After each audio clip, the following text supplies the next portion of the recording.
What if I told you that the secret to unshakable self-discipline was written nearly 2,000 years ago? In the chaos of ruling an empire amidst wars, betrayals, and political turmoil, one man remained steadfast: Marcus Aurelius, Emperor of Rome. Despite possessing absolute power, he lived by principles of restraint, focus, and purpose. His philosophy? Stoicism. Unlike rulers who indulged in excess, Aurelius practiced self-control. He did not write elaborate decrees on discipline for his subjects, but, instead, kept a personal journal, meditations, a collection of thoughts meant only for himself. Yet, centuries later, these writings serve as a blueprint for mastering the mind. How did the most powerful man in the world resist the temptations of wealth and status? How did he maintain clarity in the face of chaos? And most importantly, what can we learn from his wisdom to cultivate self-discipline in our own lives?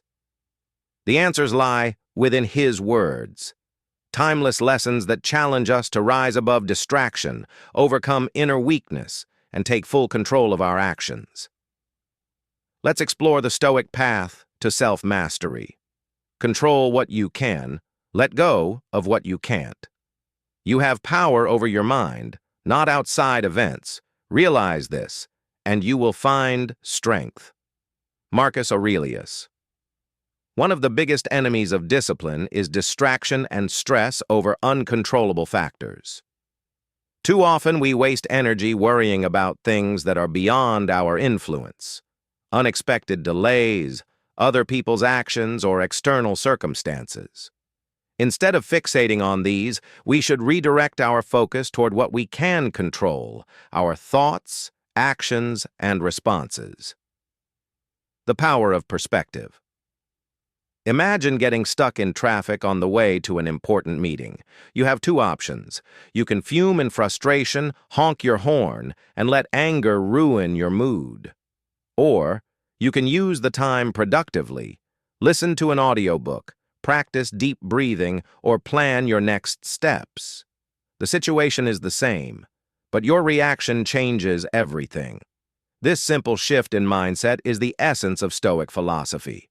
Marcus Aurelius, a Roman emperor and Stoic thinker, emphasized that while we cannot control external events, we have absolute control over our inner world. Recognizing this distinction allows us to act with greater discipline, resilience, and peace of mind. The practical approach. To apply this mindset, follow these 3 steps. Identify stressors. Write down 3 things currently causing you stress. Determine control. Mark which aspects you have power over and which you do not. Take action. Accordingly, focus only on what's within your power and release the rest. For example, if a project deadline is stressing you out, you can control your time management, effort, and approach to the work. You can't control last-minute client requests or sudden system failures. By accepting this, you free yourself from unnecessary frustration and direct your energy toward meaningful action. Show up every day, no matter what. Build your life action by action.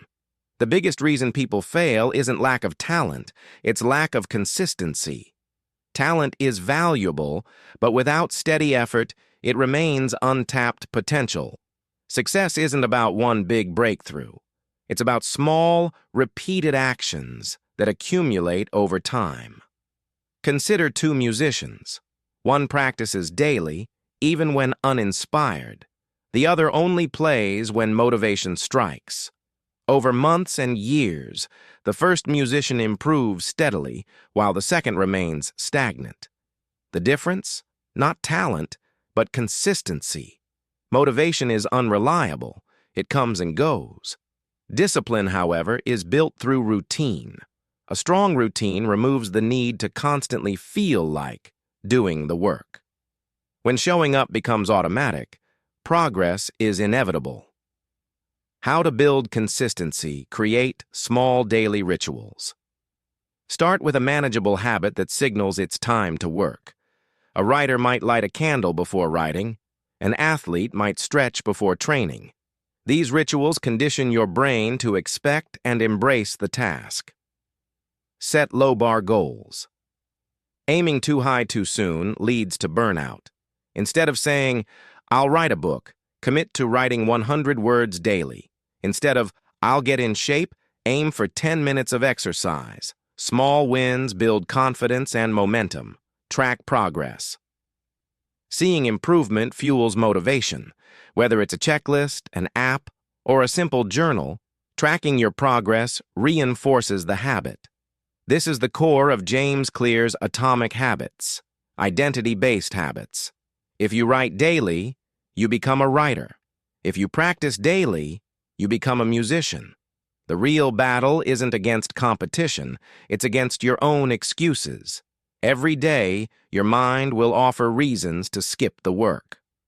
"I'm too tired. It won't be perfect. I'll do it tomorrow." But success comes to those who push past these internal roadblocks. Show up every day, no matter what. Never play the victim. Do your job without whining. Playing the victim is one of the fastest ways to kill your discipline. When you blame external factors, circumstances, other people, bad luck, you surrender control over your own life. Success is built on ownership, not excuses. The most accomplished individuals in any field share a key trait. They take responsibility even when the situation is unfair. They don't waste energy complaining about obstacles. They focus on solutions. Consider athletes who suffer devastating injuries. The ones who rise again don't dwell on misfortune. They use setbacks as fuel to train harder, improve their strategy, and return stronger. Reframing struggles. Life will throw challenges your way. Instead of asking, "Why is this happening to me?" shift your mindset to, "What can I learn from this?" This simple reframe turns obstacles into opportunities for growth. If you didn't get the job you wanted, don't blame the interviewer or the economy. Ask yourself what skills you need to sharpen. If your business idea failed, don't curse bad timing. Analyze what went wrong and refine your approach. Ownership empowers you to take action, while victimhood keeps you stuck. Take back your power. Try this. Think of one situation where you've blamed someone or something else for your struggles. Now, rewrite the narrative from a place of ownership. Instead of saying, "I couldn't succeed because my boss didn't support me," say, "I need to find ways to add value regardless of external support." People often wait for motivation before taking action, but discipline works in reverse. Action creates momentum, which fuels motivation. A writer struggling with writer's block won't suddenly feel inspired. They must start typing, and inspiration follows. A runner who feels sluggish doesn't wait for energy. They start jogging, and energy builds. When we realize that small actions lead to bigger motivation, we stop waiting for the right moment and start moving forward. Real-life application. Top performers across all fields use these mindset shifts to maintain discipline. Elite athletes visualize success and embrace pain as part of the process. Military leaders train their minds to stay focused under pressure, seeing obstacles as opportunities to develop resilience. Business moguls thrive by reframing failures as lessons, ensuring they persist where others quit. The difference between those who succeed and those who don't is often not talent, but the way they think. The mental barriers. We create discipline is not about perfection. It is about persistence, and persistence starts with how we think. What if your greatest limitations weren't external, but internal? What if the biggest obstacle wasn't your schedule, resources, or circumstances, but the mental barriers you've built? The truth is, discipline becomes easier when you shift your mindset. The question is, are you ready to reframe your thoughts and unlock your full potential? Here's a compelling conclusion based on Marcus Aurelius's principles: the path to self-discipline. Self-discipline is not about restriction, it is about mastery. As Marcus Aurelius taught, discipline is the key to a life of purpose, clarity, and resilience. Let's revisit the 7 guiding principles that lead us there. Control your perceptions. Your mind shapes your reality. Train it to see challenges as opportunities. Act with purpose. Every action should align with your values. Do what truly matters. Embrace discomfort. Growth comes from stepping beyond ease. Hardship strengthens character. Master your emotions. Reacting impulsively is weakness. Responding thoughtfully is power. Stay present. The past is gone. The future is uncertain. Focus on what you can do now. Own your responsibilities. No excuses. Own your choices, your time, and your actions. Remember, you will die. Memento mori. Life is short. Make it meaningful. This week, I challenge you. Pick one principle and commit to it. Will you practice emotional control in difficult situations? Will you step into discomfort for growth? Choose one and follow through. Ultimately, every moment presents a choice. Will you choose comfort or will you choose discipline?